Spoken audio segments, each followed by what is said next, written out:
Hello friends, स्वागत है आपका रैपिड सक्सेस पॉइंट में। आज हम आपके लिए लेके आए हैं रिसर्च का टॉपिक विश्वसनीयता।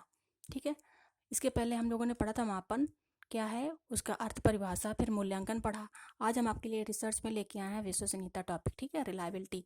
तो चलिए हम लोग पढ़ते हैं, लेकिन उसके पहले आपसे एक निवेदन है कि अगर आपको टॉपिक अच्छा लगता है तो प्लीज़ लाइक और सब्सक्राइब करना बिल्कुल भी मत भूलिएगा। ठीक है, तो चलिए शुरू करते हैं। विश्वसनीयता। ठीक है, विश्वसनीयता क्या है? विश्वसनीयता से तात्पर्य प्राप्तांकों की परिशुद्धता यानी कि एक्यूरेसी या संगति, कंसिस्टेंसी से होता है, जो पुनरुत्पादकता, रिप्रोडक्टिविटी के रूप में दिखाई देता है।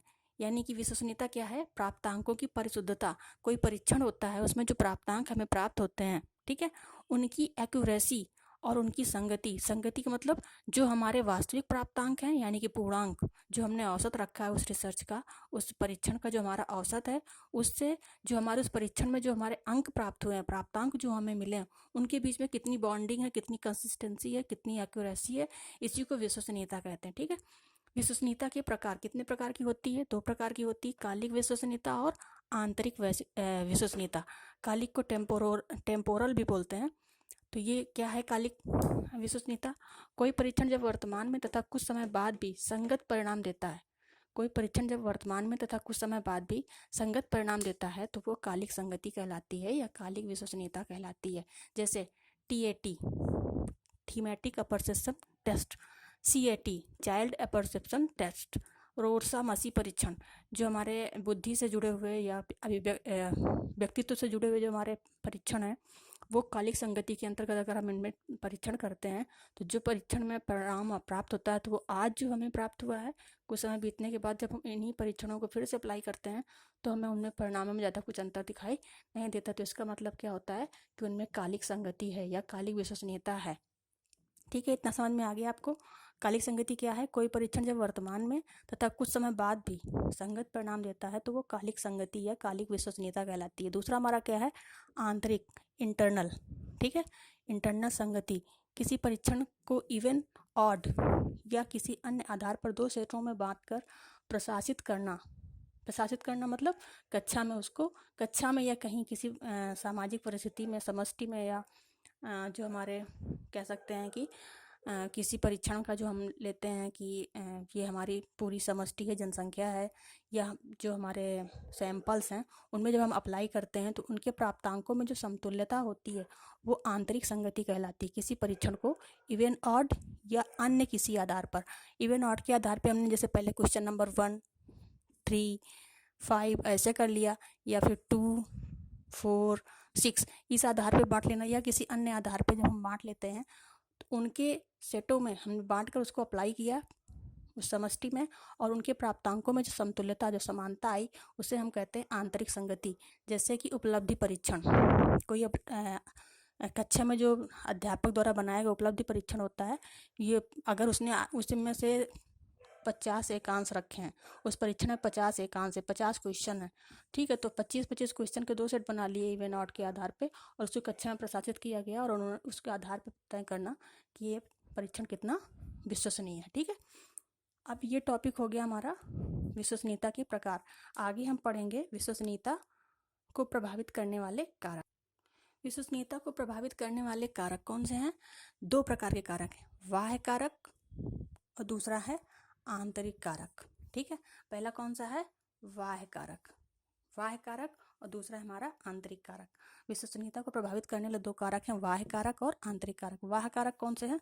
समूह विभिन्नता, किसी आधार पे अगर जो परीक्षण में हमने समूह लिया है वो किसी आधार पे अगर भिन्न है, लिंग के आधार पे, बुद्धि के आधार पे, या किसी अन्य आधार पे, लिंग, बुद्धि, किसी भी आधार पे अगर वो परीक्षण में समूह विभिन्न है तो उसकी विश्वसनीयता में अंतर आ जाएगा। ठीक है, दूसरा क्या है? अटकलबाजी। अटकलबाजी मतलब कोई परीक्षण ऐसा हो जिसमें से जो हमने परीक्षण में शामिल किया है जिन प्रयोज्यों को, वो उसमें अटकलबाजी कर सकते हो। अटकलबाजी मतलब तुक्का ताड़ी करके अगर वो परीक्षा देता है, उस परीक्षण में उसको उतने मार्क्स मिल जाते हैं तो वो अटकलबाजी हो जाती है। तो इसलिए हमें बहुविकल्पों का इस्तेमाल करना चाहिए। ठीक है, बहुविकल्पी क्वेश्चन होने चाहिए, 1 या 2 विकल्प वाला नहीं होना चाहिए। या फिर हम कह सकते हैं कि एक उत्तरीय प्रश्नों का हाँ, अगर हम परीक्षण में शामिल करते हैं तो हमारी विश्वसनीयता बढ़ जाती है।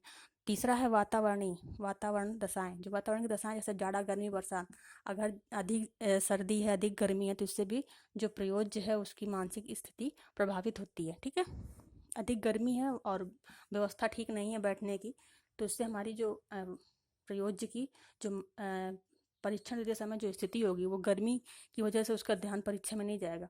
ठीक है, और वो क्या करेगा, परीक्षण को ध्यान से नहीं करेगा, तो उसके इससे विश्वसनीयता प्रभावित हो सकती है। माना स्थिति हो सकता है कोई परीक्षण देते समय प्रयोज्य अगर दुखी है, उसे किसी प्रकार की दुश्चिंता है, ठीक है, दुश्चिंता है किसी प्रकार की, या वो किसी प्रकार से परेशान है, तो वो परीक्षण में पूरी तरीके से शामिल नहीं हो पाएगा। ठीक है, और इससे अभी विश्वसनीयता प्रभावित होगी। या फिर कभी कभी क्या होता है कि परीक्षण के समय अति उत्साह में कोई परीक्षण में शामिल हुआ है कोई प्रयोज्य, तो भी हमारा विश्वसनीयता प्रभावित होगी। ठीक है, तो ये बाह्य कारक हो गए।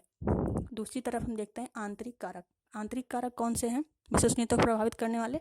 परीक्षण की लंबाई, यदि परीक्षण बहुत अधिक लंबा है तो भी विश्वसनीयता का परीक्षण नहीं होगा। यदि छोटा है तो भी परीक्षण की विश्वसनीयता को हम तय नहीं कर पाएंगे। ठीक है, तो परीक्षण की लंबाई कैसी होनी चाहिए, मध्य में होनी चाहिए, ना बहुत बड़ा होना चाहिए और ना ही बहुत कम होनी चाहिए।